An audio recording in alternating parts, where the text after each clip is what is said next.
Hello, everyone. I'm Cindy Palm, lay speaker at First United Methodist Church in downtown Elgin, Illinois, and this is your motivational moment from the Bible. Each week, these short videos are designed to go along with what you heard in the sermon, maybe add a little bit to what you may be studying in your devotionals, or just give you a little boost to get you through your week. Well, here we are at the beginning of Lent, or what I like to call New Year's 2.0. Maybe you're not the sort who makes New Year's resolutions, but nonetheless, I think New Year's always makes us think about what we need to tweak or improve, or maybe just plain get rid of, like a few pounds or a bad habit. And usually by about Valentine's Day, those sincerely good intentions are, pretty much gone. But wait, don't despair. You've got a second chance, Lent.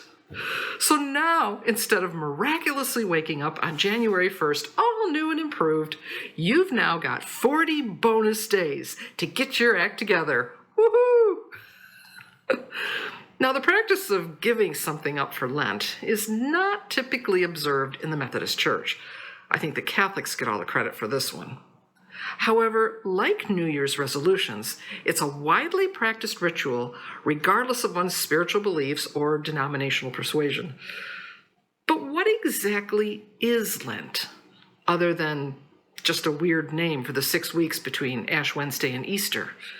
I looked up the official definition in that trusted, reliable, academically accurate source, the internet, and this is what I found. Lent is a solemn religious observance in the Christian liturgical calendar commemorating the 40 days Jesus spent fasting in the desert before beginning his public ministry, during which he endured temptation by Satan. It is a period of penitential preparation for Easter, an imitation of Jesus fasting in the wilderness. So somehow, we've managed to go from a 40-day spiritual fast to giving up beer and candy bars. Problem is, I think too many of us treat Lent like New Year's 2.0, where New Year's resolutions can be general, as in, I want to lose some weight. Lent gives us an opportunity to be more specific by not eating carbs or chocolate. We may think we are denying ourselves. We may even think it's suffering. But in truth, it's really just self-serving. And I think it misses the whole point of what this time should be about. The definition I read said that the Lenten ritual should be an imitation of Jesus during a time when he was tempted by the devil. Let's take a look at what that was.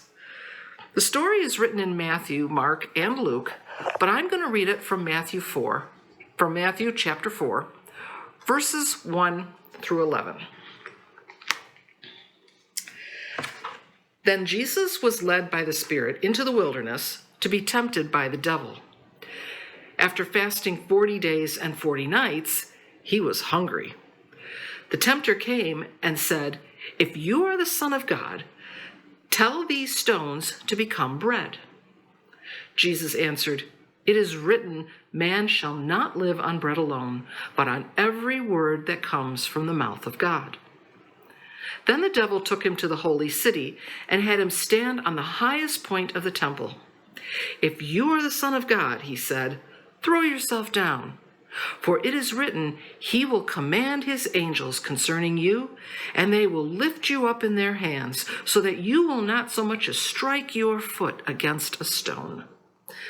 Jesus answered him, "It is also written, don't put the Lord your God to the test, Lucifer." Again, the devil took him to a very high mountain and showed him all the kingdoms of the world and their splendor. "All of this I will give you," he said, "if you will bow down and worship me." You know what I think is weird about this story? What makes the devil think that all of that is even his to give? Jesus said, "Away with me, Satan. For it is written, worship the Lord your God and serve him only. And the devil's like, oh, all right, never mind, forget it. So did you notice what Jesus didn't do? He didn't do anything that was self-serving. And in the definition I read, didn't it say that during this time we should be imitating Jesus? A period of penitential preparation for Easter is how I believe it was worded. So let's see. We want to purge ourselves of something. I get that, and I believe that's good. But what? What could it be that wouldn't be self-serving, that would be Christ-like? How about ingratitude? How about for the next 40 days, you try to be aware of how much complaining you do.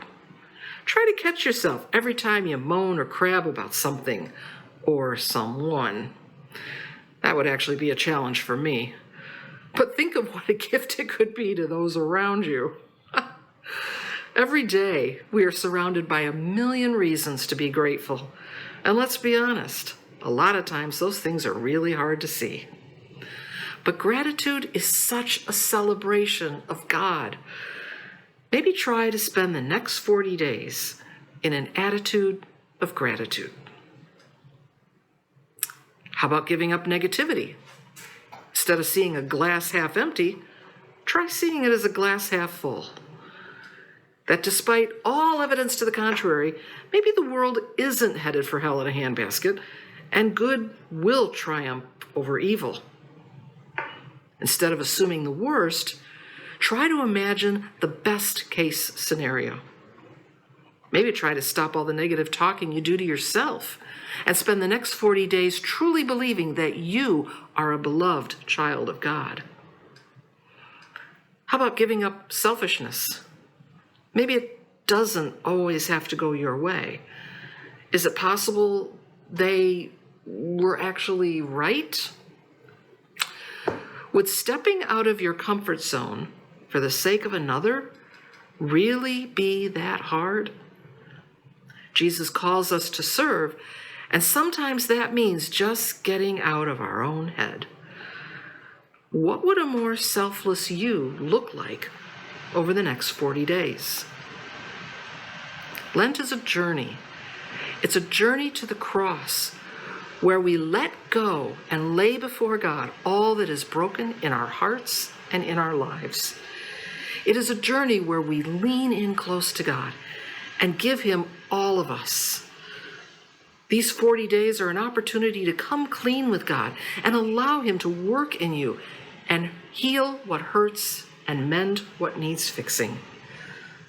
Imitating Jesus can allow that to happen by breaking down the crusty barriers we build around ourselves, by cutting down on the lies we tell ourselves. So during this Lenten season, I invite you to journey with Christ to the cross. Walk with him, talk with him, and let him make all things new, including you. Maybe this Lenten season, all you have to give up is being self-made. I'm Cindy Palm, and this is your Motivational Moment from the Bible. Have a good week.